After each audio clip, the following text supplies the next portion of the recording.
What did the bird do with the stud initially? Dropped it on the floor. How did the neighbor knows the stud was missing?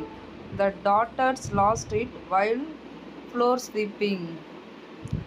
The search by the police resulted in nothing found.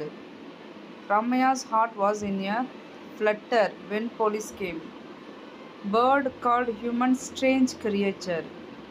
The 12th one இன்னொரு வாட்டி பார்க்கலாம்.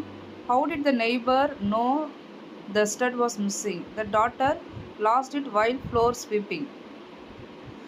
15th பாருங்க 15. Bird called humans என்னன்னா strange creatures. The stud was worth thousands of rupees. Self-centeredனா என்ன அப்படின்னா thinking only of oneself, அவங்கள பற்றி நினைக்கிறது. Who reported the theft to police? The magistrate. Neighbor. Where was the stud finally left? Hidden in Ramaya's box.